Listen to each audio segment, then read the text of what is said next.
é o nosso Deus.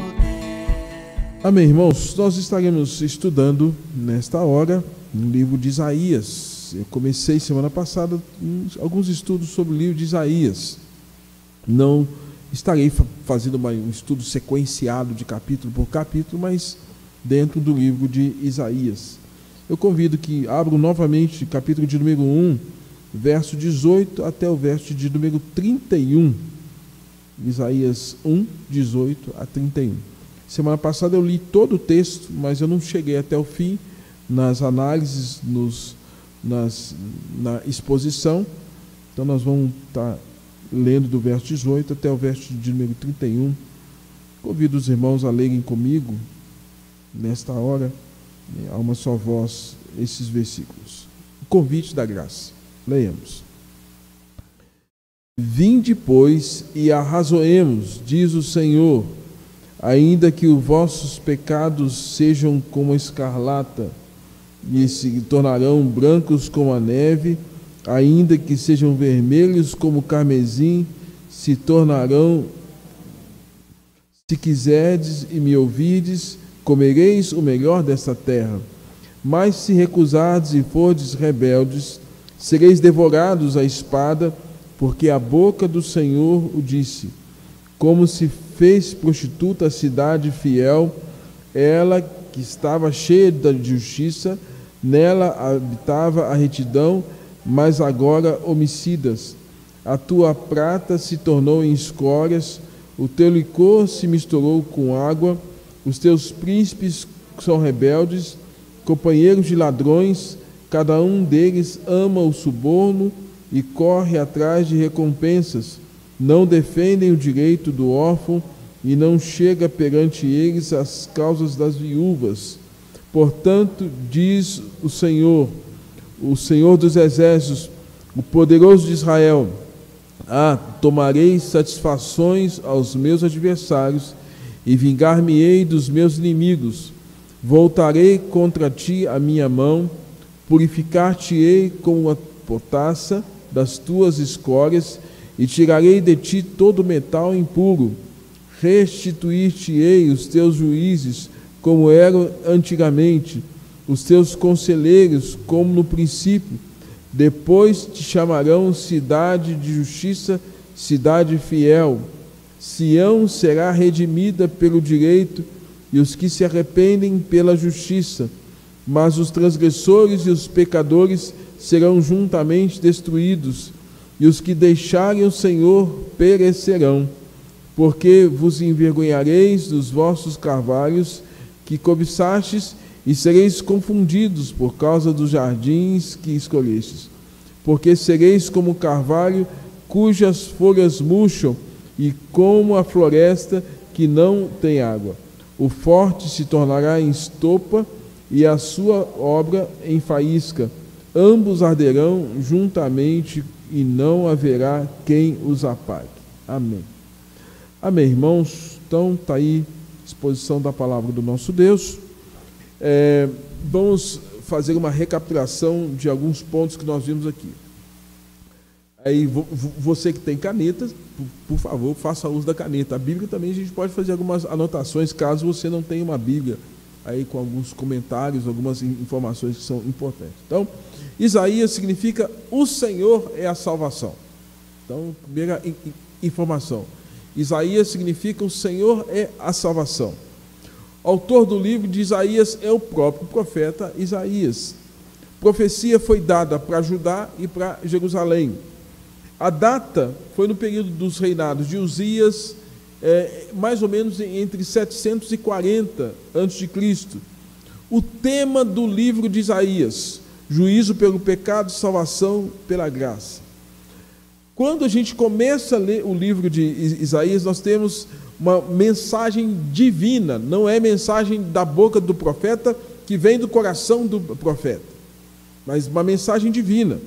E a gente tem aqui a descrição da expressão ouvir, dar ouvidos, é o Senhor quem fala. Então é Deus quem está falando dentro desse contexto do profeta, do livro do profeta Isaías.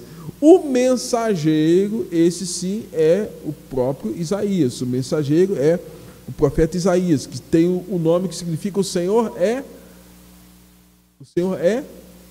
a salvação, que é o significado do nome Isaías, tá? Nós temos aqui uma constatação de Deus. Qual a constatação que nós temos aqui? A criação e o engrandecimento de Israel. Lembrando que a nação de Israel, ela foi salva por um plano de Deus, ela foi chamada a salvação por conta de um propósito eterno de Deus. Como também nós temos sido chamados para salvação. Só que a nação, ela estava revoltada contra Deus, né? E por conta disso, há uma descrição do livro de Isaías que havia um desconhecimento de Deus, que o boi sabia quem era o seu dono, o jumento o seu possuidor, mas Israel não sabia quem era Deus, né? E então, ou seja, os próprios animais revelavam o quanto eles tinham um conhecimento de quem era o seu possuidor, mas Israel não sabia a quem pertencia. E quando não se sabe a quem se pertence, quando não se tem a consciência de que nós somos propriedade exclusiva de Deus, que lá naquele contexto eles eram um povo eleito de Deus, pode-se fazer muitas coisas erradas, e nesse caso, a ausência dessa consciência de pertencimento fez com que eles se rebelassem contra Deus. Nós temos aqui, irmãos, também, no capítulo de número 1, um lamento de Deus. A gente tem uma constatação, Deus está constatando, o povo é rebelde. Nós temos agora um lamento de Deus, né? Porque Deus, como um pai, você vai ver que lá no verso de número 4, tem uma expressão, ai, está vendo aí, verso 4? Ai dessa nação. Essa expressão, é uma interjeição, como que uma palavra de lamento. Puxa vida, né? Nossa, puxa vida. É Deus lamentando. Como assim? Né? Deus está dizendo assim, olha, eu estou lamentando porque Israel é um povo carregado de pecado. A nação estava em pecado. Eles estavam feridos, mas continuavam incorrigíveis. Ou seja, havia feridas espirituais na nação. Era como se Deus tivesse, olha, o pecado de vocês trouxe tanta consequência negativa para vocês, e mesmo vocês feridos, vocês ainda estão incorrigíveis. Vocês estão sofrendo, todos marcados por conta daquilo que o pecado trouxe, mas mesmo assim vocês estão insistindo no pecado. Isso mostra, irmãos, que Deus estava tremendamente triste com aquele povo. E Deus chama até aquele povo de raça de malignos, filhos corruptores, filhos apóstatas e blasfemos, e que havia uma doença generalizada na nação de Israel, da cabeça até os pés. E essa doença era fruto do pecado. Então a cidade estava toda destruída, a lavoura destruída, devastada. Israel era como se fosse, ao invés de ser um palácio, era como se fosse um casebre. Uma casa pequena, abandonada, uma palhoça cheia de sujeira, mal cuidada, maltratada. Deus falou, eu queria ver vocês como se fosse uma casa bem edificada, mas vocês estão como uma palhoça. Irmãos, é algo sério que Deus está dizendo assim aqui. E aí a gente tem dentro disso uma situação lá no verso de número 9. No verso 9 ele fala assim: se o Senhor dos Exércitos não nos tivesse deixado alguns sobreviventes, já nos teríamos tornado como Sodoma e semelhante a Gomorra. Olha só a comparação que Deus está fazendo. Olha, se Deus não tivesse preservado um remanescente fiel, o quadro de vocês seria pior. Então pensa aqui, gente, tá? Remanescente fiel é sempre quando Deus preserva pelo menos uma, duas, três ou um grupo menor de pessoas que mantêm a fidelidade para com Ele. Tá? Então a gente lembra lá quando, por exemplo, quando Deus foi fazer a punição sobre Sodoma e Gomorra, você se lembra que Abraão entrou na frente, né? Falou, Deus, se tiver 50 justos, aí o Senhor vai destruir os 50 justos? Deus, não, se tiver 50 justos, não vou destruir, não. Se tiver, Senhor, 45 justos, o Senhor vai destruir. Se tiver 45, não vou destruir. Chegou a 5, chegou a 1, e aí os argumentos de Abraão não foram suficientes para que Sodoma e Gomorra fossem poupados. Foi por isso que Deus o quê? Puniu aquelas duas cidades impenitentes. O pecado dominou de tal forma. E pensa bem, gente, tudo isso já tinha acontecido, então a ideia de duas cidades impenitentes já estava na memória do povo hebreu. E agora, diante do quadro do profeta Isaías, 740, olhando para trás, quase 1.500 anos aproximadamente, Deus está dizendo: vocês se tornaram como aquelas cidades. Não fosse uns poucos eleitos, não fosse aqui uns poucos sobreviventes. Esses poucos sobreviventes são o remanescente fiel. Irmãos, às vezes Deus não destrói uma família por conta de um crente. Deus não destrói uma cidade por conta de uma igreja. Deus não destrói uma nação por conta do seu povo que ali está. E eu creio que muitas famílias às vezes são abençoadas porque tem pelo menos um servo de Deus ali, uma serva de Deus ali. E Deus está dizendo assim: olha, eu só preservei porque ali tinha não mais Sodoma e Gomorra, porque lá não tinha mais ninguém. No entanto, Abraão tem que sair, Ló tem que sair. Você se lembra que os moradores de Sodoma e Gomorra queriam até abusar sexualmente das filhas de Ló e do anjo que apareceu na casa de Ló? Você se lembra disso?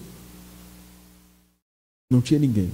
Aí agora a gente tem um contexto que Deus está falando assim: olha, Israel, vocês nos dias do profeta Jeremias, não fossem os poucos sobreviventes, vocês já teriam sido dizimados. Então veja o tamanho do problema que eles estavam vivendo.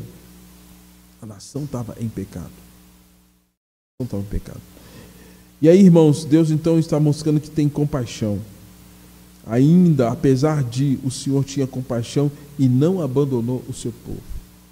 Deus tem tido compaixão para com a sua igreja. Deus tem tido compaixão para com cada um de nós. Se nós estamos vivos, Deus tem tido compaixão para conosco. E Deus pode estar até usando as nossas vidas como um instrumento para não permitir com que outros também sejam penalizados. Você se lembra que Jesus fala assim: vós sois o sal da terra, vós sois a luz do mundo. Você se lembra que Jesus fala assim: se o sal deixar de ser insípido, para nada mais presta. Para que o sal serve? Dentre uma das funções, preservar o sabor e, ao mesmo tempo, preservar a integridade, por exemplo, de uma carne. A gente sabe isso. A igreja é chamada para ser o quê? Sal. Então o mundo só não está pior, gente, sabe por quê? Por causa dos eleitos, dos cristãos. O mundo só não está pior por nossa causa, porque tira os cristãos desse contexto, onde a gente tem o pecado dia a dia sendo praticado, as iniquidades presentes. Imagina. Então, só não está pior porque Deus ainda tem preservado a sua graça, a sua misericórdia e poupado esse mundo até por nossa causa, até por causa daqueles que são servos do Senhor. Isso aconteceu lá atrás, isso acontece hoje. Tá? Aí a gente tem, dentro desse contexto do livro de Isaías, uma advertência aos governantes. A gente viu isso semana passada. O que os governantes deveriam fazer? Lá no verso de número 11, no verso 11 está dizendo assim: de que me serve a mim a multidão dos vossos sacrifícios? Aqui ele está falando dos sacerdotes, mas também ele está falando acerca dos príncipes, das pessoas que são investidas de autoridade, né? Ele fala assim: prestai ouvidos à lei de nosso Deus, verso de número 10. Ele fala assim: olha, ouvi a palavra do Senhor, vós príncipes de Sodoma e de Gomorra. A palavra príncipe aqui, gente, é uma referência àqueles que eram os governadores daquele tempo, os governantes daquele tempo. E aí, quando ele fala de sacrifício, ele está fazendo uma referência aos sacerdotes. Então, o que estava acontecendo? tanto os governantes, quanto aqueles que estavam relacionados ao serviço do culto, os sacerdócios, estavam contaminados. E isso fez com que Deus estivesse dando uma palavra específica para esses governantes, onde Deus está dizendo assim: prestai ouvidos à lei do nosso Deus. A gente viu ontem, por exemplo, uma decisão que foi tomada na Câmara dos Deputados, que na verdade não representa o anseio da população. Gente, por que daquilo?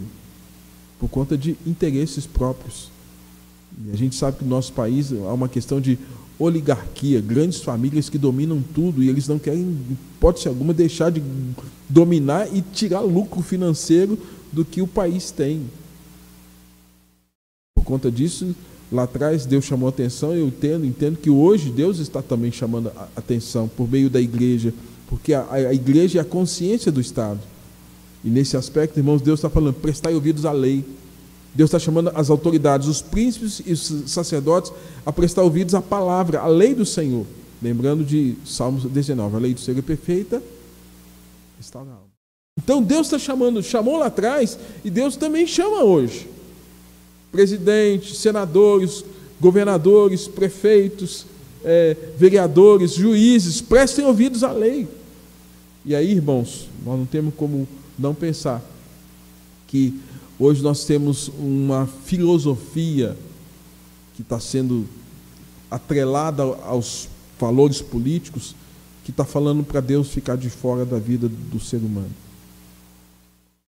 colocando Deus de fora, a Bíblia de fora, o cristianismo de fora, porque o homem é tudo, o homem pode, o homem tem que ter domínio sobre tudo e sobre todos.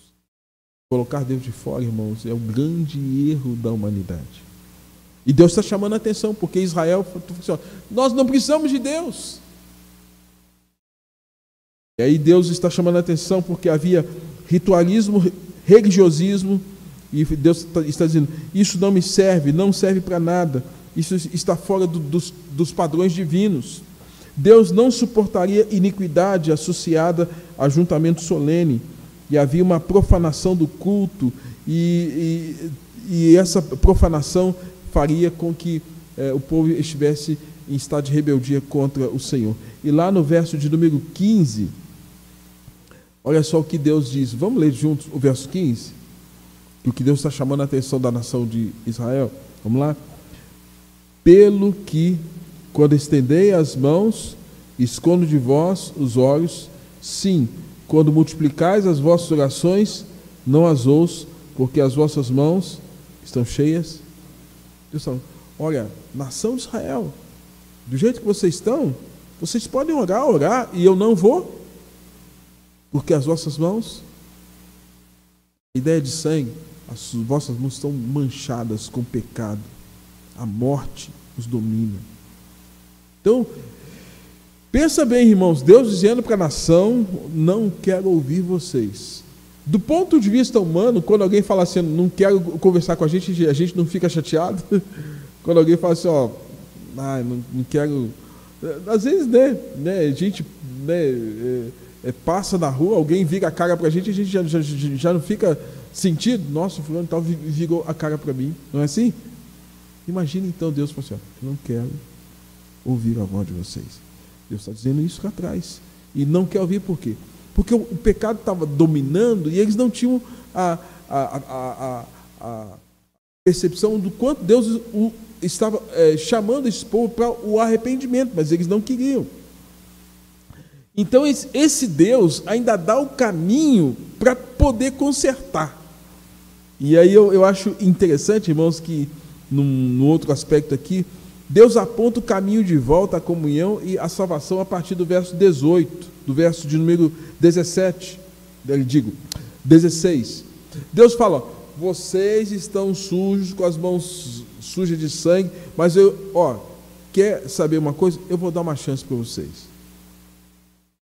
Porque eu e Verônica, a gente estava dando estudo para um casal, e a gente estava mencionando isso, que Êxodo capítulo 20 fala que digamos assim, o juízo, a condenação, a punição de Deus vai até terceira geração. E a misericórdia se estende até quanto? Até 1000. Então, a misericórdia de Deus, ela é infinitamente superior a essa questão da punição de Deus. Por isso que a gente fala que Deus é assaz benigno. Ou seja, a ideia é, Deus é muito benigno, Deus é muito paciencioso, Deus é muito misericordioso. E Deus está mostrando que, apesar de toda aquela situação de pecado, Deus falou: Israel parece que não me conhece mais, não sabe quem eu sou, não me busca mais, e eu não quero ouvir a voz, mas olha, eu vou dar mais uma chance.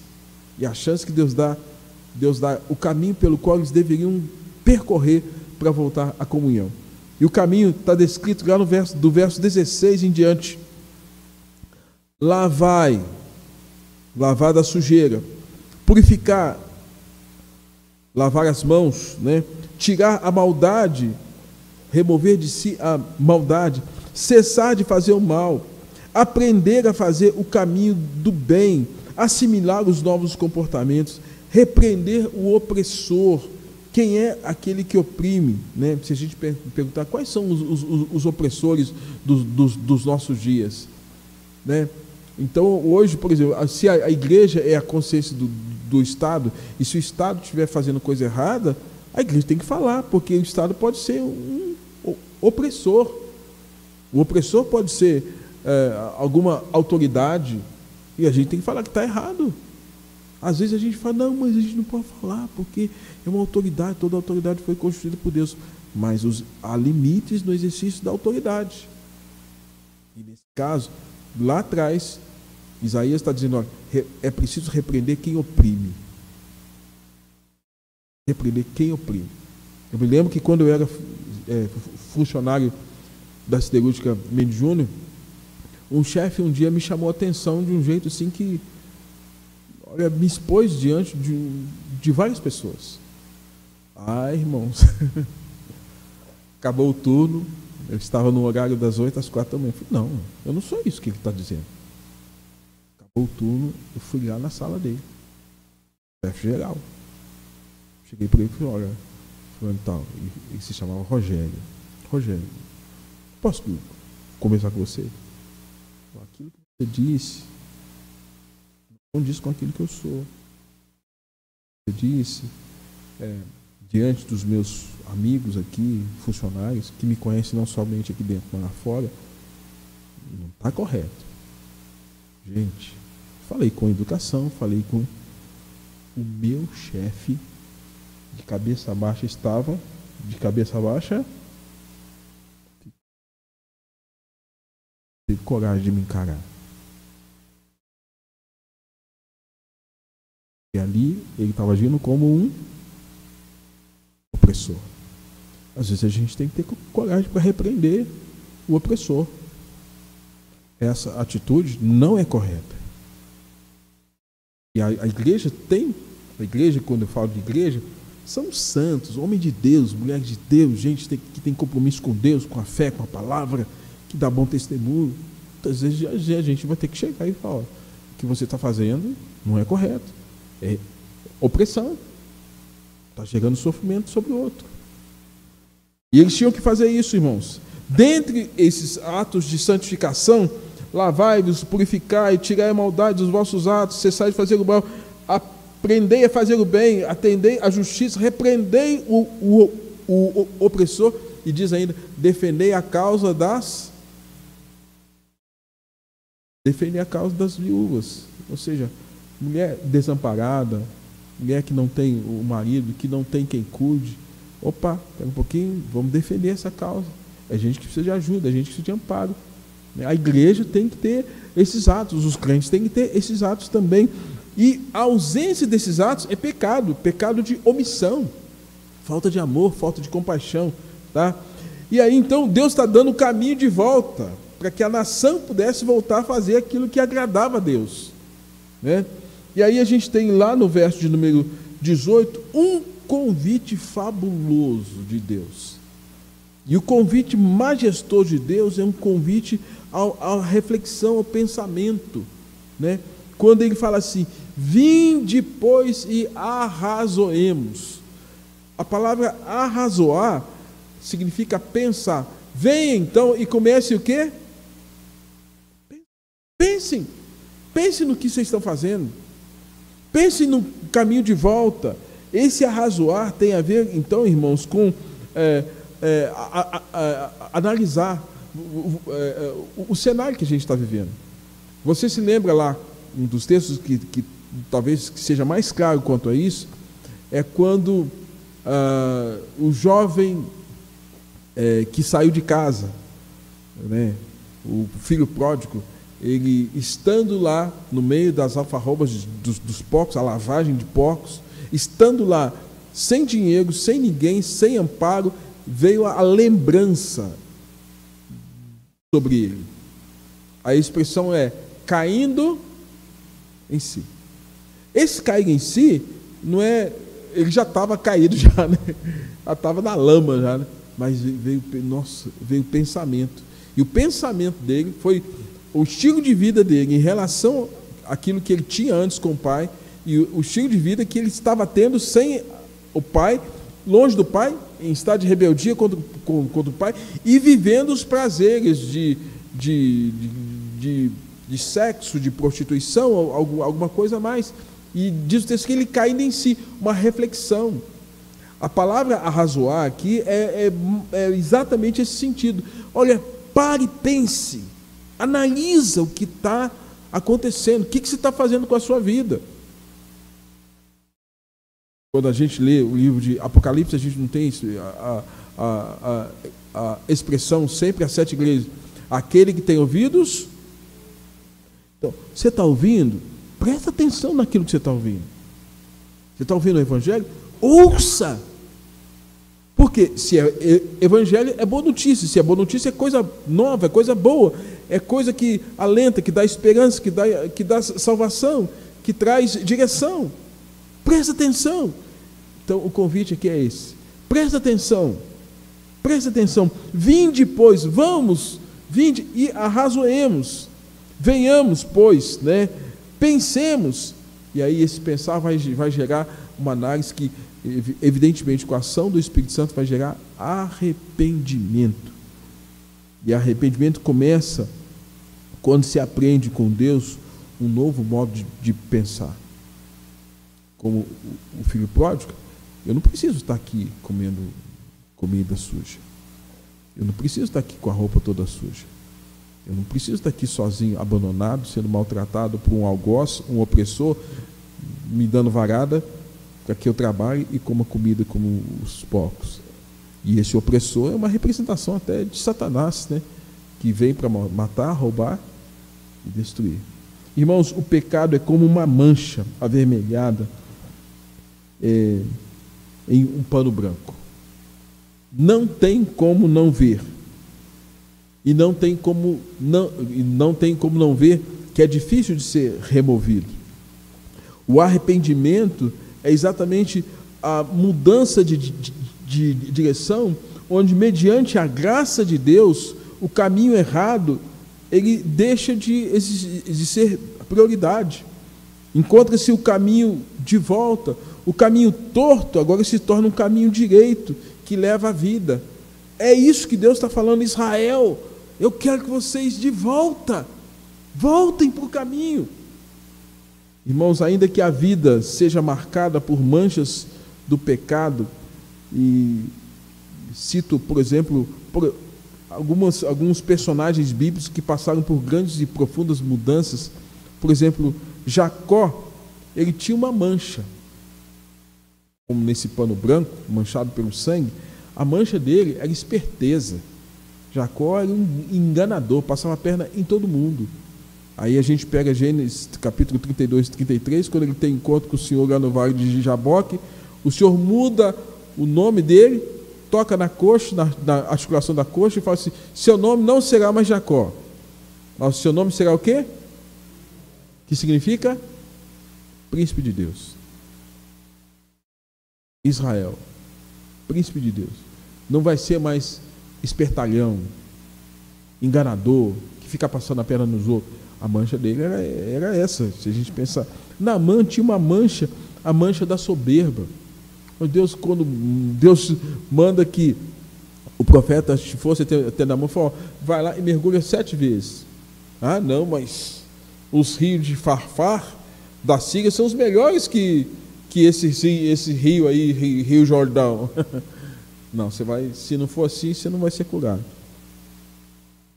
Olhou, saiu branco como a pele de uma criança. Raabe, aquela mulher que tinha uma vida de prostituta, quando ela viu os espias indo até a terra prometida, ela reconhece que havia algo diferente. E ela protege aqueles homens, e Raabe é tida no livro de Hebreus como uma das heroínas da fé. Foi preservada. Manassés, gente, um homem que tinha manchas terríveis. Manassés foi um rei que profanou, que sacrificou aos demônios, que consultou médios, que queimou seu filho. De repente esse homem se converteu. De repente a vida de Manassés mudou. Zaqueu, que ficava, quando cobrava o imposto, 2 era dele e 1 era para o Estado. 2 era dele, 1 para o Estado. Está aparecendo nos nossos dias, né? Alguns políticos que nós temos aí, que ao invés de aquilo que é do Estado, aquilo que é do povo, traz tudo para si. Via de regra, uma cena que certamente fica na nossa mente, uma sala que foi encontrada com maletas de dinheiro, malas e malas e malas, um quarto cheio, cheio de dinheiro. Mas Zaqueu se converteu. Tomara, Deus, que nos nossos dias esses políticos eles tenham encontro com Jesus. Você sabe que uma das formas de nós orarmos imprecatoriamente é falar: Deus, que esses homens encontrem a tua graça, não tenham paz enquanto eles não encontrarem o Senhor. É a melhor forma da gente orar por essas pessoas. E a gente não vai fazer justiça com as próprias mãos, mas a gente vai orar para que a justiça de Deus seja feita. E a justiça de Deus pode ser inclusive a conversão dele. Eu não sei se vocês já ouviram falar sobre o Gordo, um homem que lá no Rio de Janeiro ele era líder do tráfico. Esse homem se converteu na década de 80. Hoje ele é porteiro de prédio, mas tem a vida regrada, a vida certa. O homem se converteu, mudou de vida. Então, o que Deus está falando? Israel, se converta. Israel, volte para mim. Deus está mostrando que, ainda que a nação tivesse todo um histórico de pecado assim manchado, Deus poderia mudar. Irmãos, esses e muitos mais, e muito mais gente, tinham suas vidas manchadas pelo pecado. Quando as pessoas olhavam para elas, só viam o pecado, mas quando Deus olhava para elas, via corações que poderiam se arrepender e que, mediante a graça e a misericórdia do Senhor, eles poderiam ter mudança de vontade, de pensamento e de espiritualidade. Porque quando a gente pensa em conversão, é mudança do aspecto cognitivo, volitivo e espiritual. Mudança de pensamento cognitivo, mudança volitiva da vontade, mudança da espiritualidade. Estava no inferno, estava no reino das trevas, veio para o reino da luz. E aí, o desafio que nós temos, irmãos, é encarar nesses textos a oportunidade de Deus de trazer de volta cada um de nós e, sobretudo, o seu povo à sua presença. E a partir do verso de número 18 e 19, como eu citei aqui, Deus está dizendo, Deus diz: venha, ouvinte, arrazoemos, pensem, olhem as manchas que o pecado trouxe sobre vocês. Você pode se salvar delas, ainda que sejam horríveis e visíveis a todas as pessoas. Essas manchas podem desaparecer, uma vez que o sangue de Cristo nos purifica de todo pecado. E Deus está dizendo que isso pode acontecer. E Deus ainda continua falando: venham e fiquem livres dessa mancha. Porém, há duas alternativas. Quais as alternativas que a gente tem aqui, irmãos, diante do livro de Isaías, trazida para aquele povo? Verso de número 19. Vamos ler junto? 19. Vamos lá? Se quiserdes e me ouvides, comereis melhores dessa terra. Mas, se recusardes e fordes rebeldes, sereis, porque a boca do Senhor disse. Deus está dizendo que Ele tem uma palavra, lá no verso de número 2. Deus está dizendo aqui no verso de número 20 que Ele tem palavra, e essa palavra eu estou dando uma palavra de oportunidade. Se vocês me escutarem, me ouvirem, aí Ele fala, vocês vão comer o melhor da terra. Você se lembra do convite de Jesus? Vinde a mim, todos vós que estáis cansados e sobrecarregados, e eu vos aliviarei. Tomai sobre vós o meu jugo e aprendei de mim, que sou manso e humilde de coração, e encontrareis descanso para vossas almas. Jesus está fazendo esse convite, né? Aí, lá no Velho Testamento, Deus está fazendo esse convite. Se vocês virem, vocês vão comer o melhor da terra. Recebam esse melhor da terra. Aí, mas ele está dizendo também o seguinte: se vocês recusarem e forem rebeldes, a consequência serão o quê? Devorados. Devorados. O diabo vem para roubar, matar, destruir. A epístola de Pedro fala, vigiai, porque o diabo ruge como um leão, tentando alguém para devorar. Então Deus está dizendo, olha, dois caminhos. Tá? Nisso, irmãos, a gente aprende que Deus está dando uma oportunidade. E que a rejeição da palavra do profeta Isaías era uma rejeição da graça. Rejeição da graça. E rejeitar a graça é rejeitar algo de grande valor por algo que não tinha nenhum valor. Um pouco mais à frente, nós podemos identificar isso, irmãos. Deixa eu ver aqui, lá a partir do verso, deixa eu ver aqui,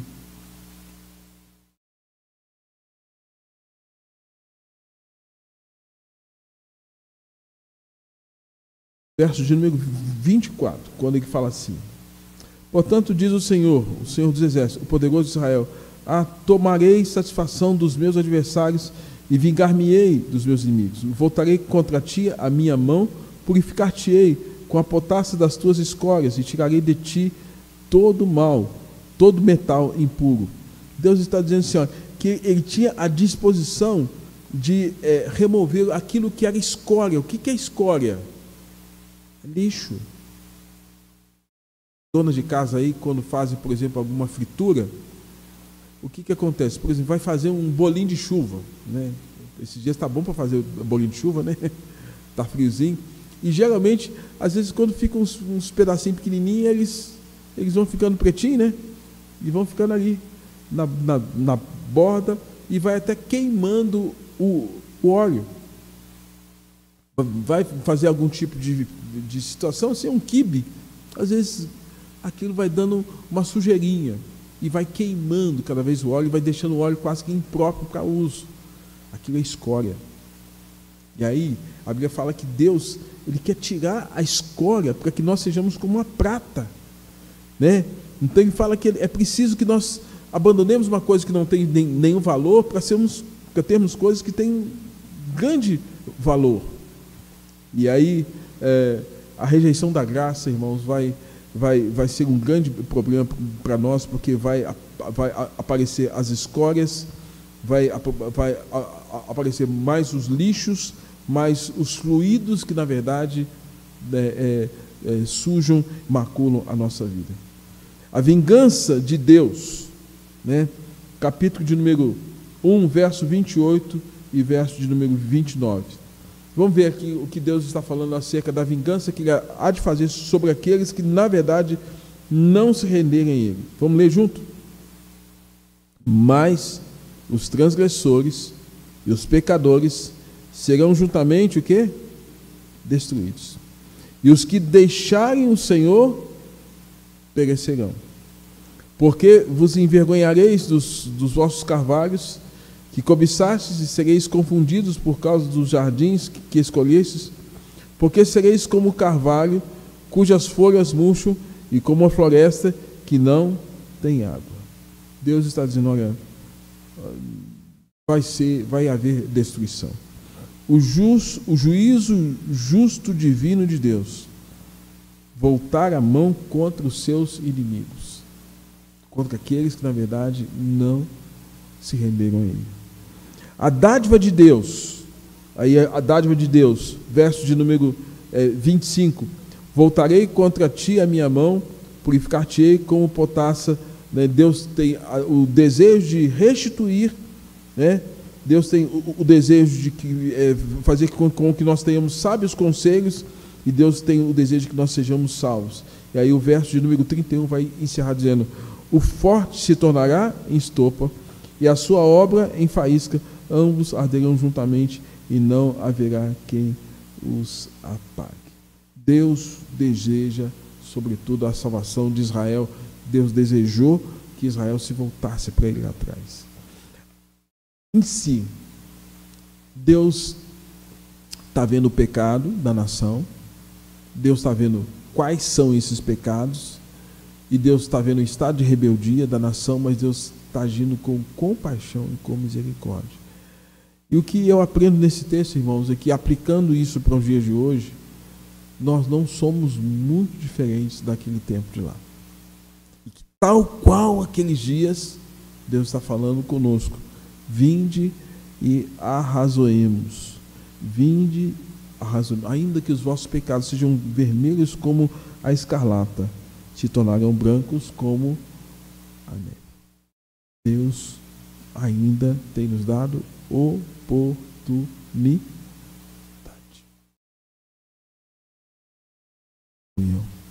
de redenção. Que Deus nos abençoe.